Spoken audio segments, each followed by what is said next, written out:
नमो अध्यायाणम नमो लोये सभ्य साउणम।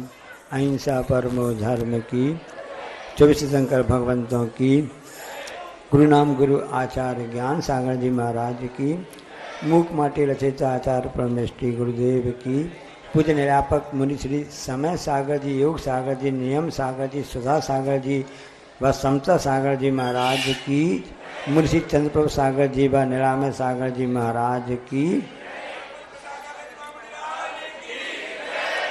कल आपको परसों पूज्य गुरुदेव ने बहुत अच्छी बात हम सबके लिए बताई थी कि संसार में दो ही वस्तु हैं, एक धूप और एक छांव।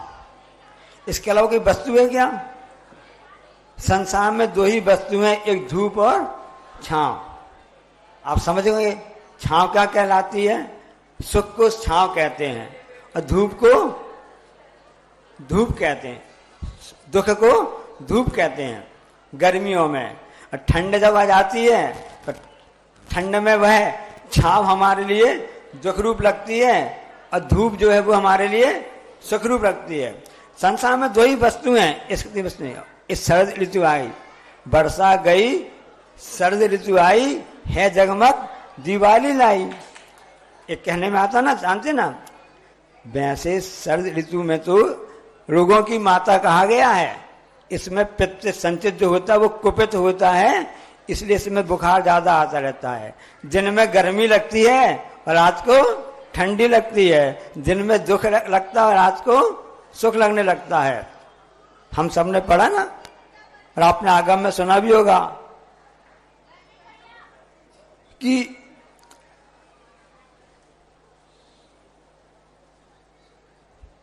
खुशी की बात है कि राजन, आपके घर में कई वर्षों से, लंबे समय से पूरा राजमहल सूना था, आंगन सूना था, किसी बच्चे की किलकारी की आवाज नहीं आ रही थी।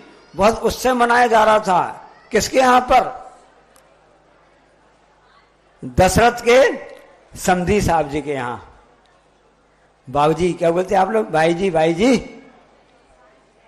ब्याह जी, भाई जी बोलते ना, समधी ब्याह जी, हाँ साहे जी। तो दशरथ के समधी जी के यहां पर बहुत उत्सव मनाया जा रहा था। इतने वर्षों से सूना पड़ा हुआ था पूरा। कौन सी स्थान था वह? मिथिला नगरी, जहां पर राजा जनक राज्य करते थे। जब समझ में आया कि अरे उस की रानी विदेहा ने ऐसा पुण्य का इतने वर्षों बाद, प्रतीक्षा के बाद आया है। वैसे जो माँ पिता के लिए पुत्री का जन्म होता है बहुत ही उत्सव रूप रहता है। और यदि यह संयोग, यह सुख उनके लिए वर्षों प्रतीक्षा के बाद में इस ढंग से प्राप्त होता है तो खुशी का कहना ही क्या है। और सब जगह खुशियां मनाने जाने लगी कि अरे वाह, अब तो इस मिथिला नगरी में कोई ना कोई राजकुमार और कोई ना कोई राजकुमारी का आना होगा। और इस जो कुल है और जो इस खानदान है, कुछ तो होगा। वैसे पुत्र के लिए कुल का दीपक कहा गया है और पुत्री के लिए उभय कुल कहा जाता है। दोनों कुलों को वह सुशोभित करती है। जो भी होगा देखा जाएगा। ऐसा पुण्य हुआ राजा जनक की जो रानी थी विजया का, कि पुत्र पुत्री दोनों उत्पन्न हो गई। जुड़वा बच्चे पैदा हुए। जुड़वा में दो लड़के भी होते हैं, दो लड़कियां भी होती हैं।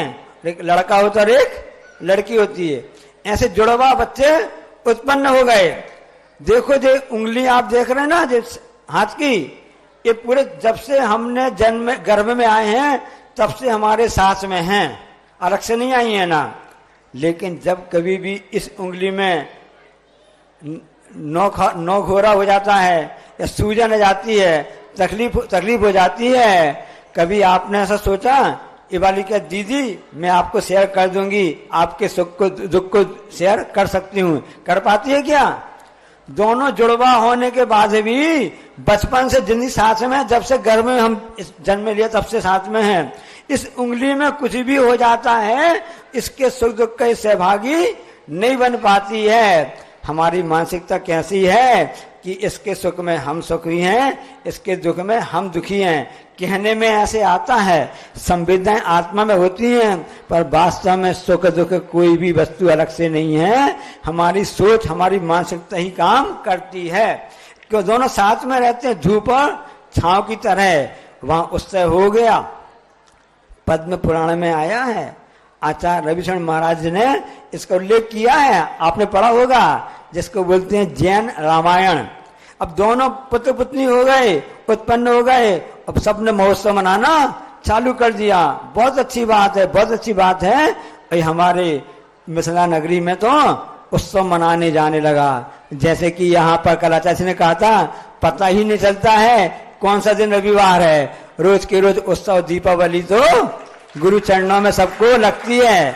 चंद्रगिरी चंद्र बाबा का तो ऐसा क्षेत्र है कि यहाँ पर रोज ही दीपावली और होली रोज ही मनाई जा रही है। ऐसे वहां पर दीपावली के त्योहार मनाया जा रहा था। जो कैसा समय ने पलटा खाया कि जो पूर्वजन का बैरी था, उन दोनों भाई बहन के नाम थे, एक का नाम भामंडल, एक का नाम सीता।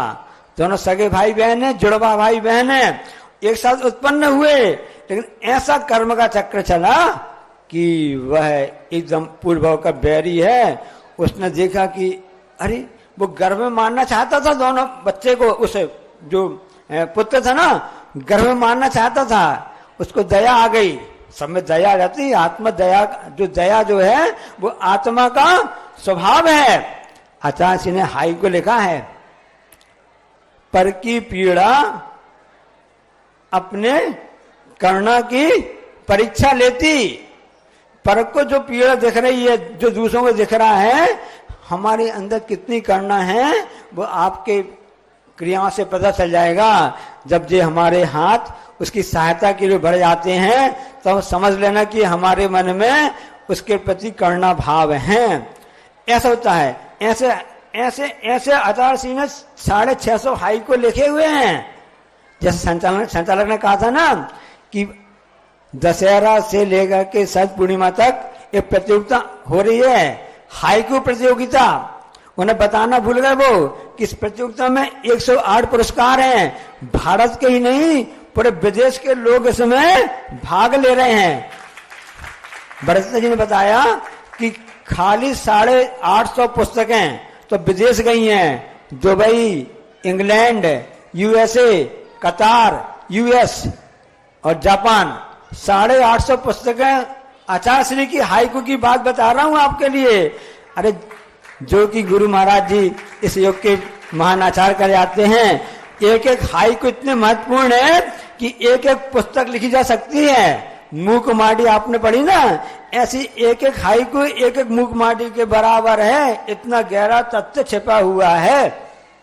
तो उस करुणा की परीक्षा लेती। उस देव ने सोचा भाई इनको इसको यदि हम बाधा देंगे, इसके साथ में इसकी बहन भी है, उसने हमारा क्या बिगाड़ा है, इसे कोई बात नहीं, इनको जन्म लेने दो, फिर बाद में हमारा तो बैर तो लड़के से है, हम लड़के से बदला लेंगे उस पुत्र से, क्योंकि से पूर्व ने हमारे साथ गलत किया था। लंबी कहानी है, फ्लैशबैक चलती है, चलेगी, आप पढ़ लेना।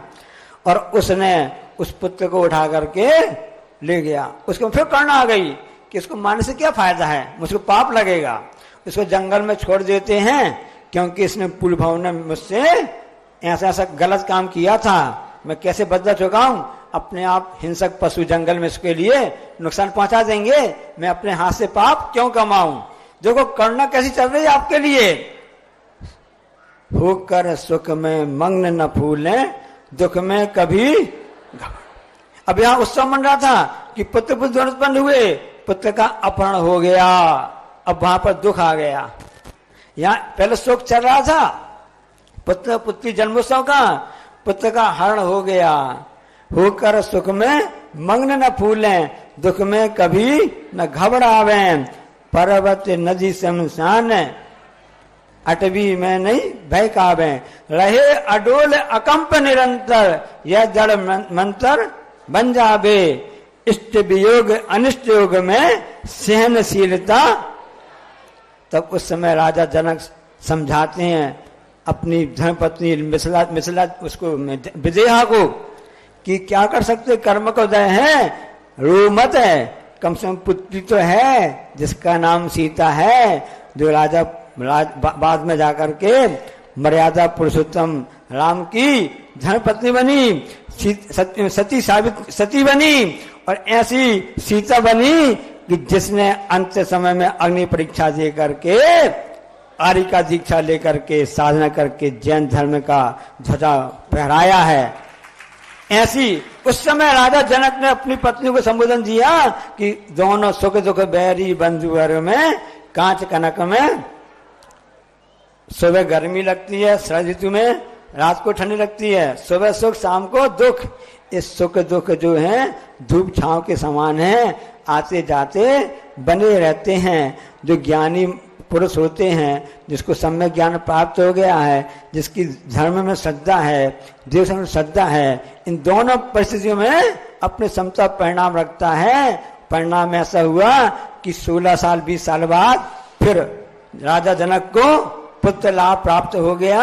भामंड जब बड़ा हो गया तो यहाँ पर आकर के फिर उसने आके अपने माता पिता से, अपनी बहन सीता से मिली, और जब राम रावण का युद्ध हुआ तो भाई ने बहन की सहायता की और राम के साथ में पक्ष में रह करके रावण से युद्ध लड़ा।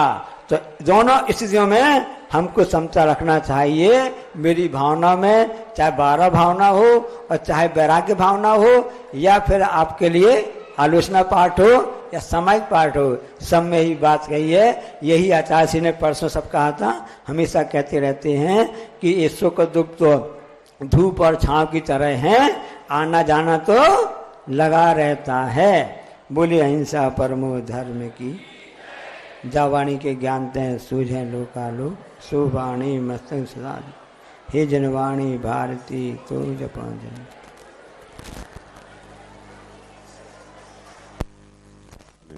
हेलो, बोले द्वादशांग जनवाणी माता की।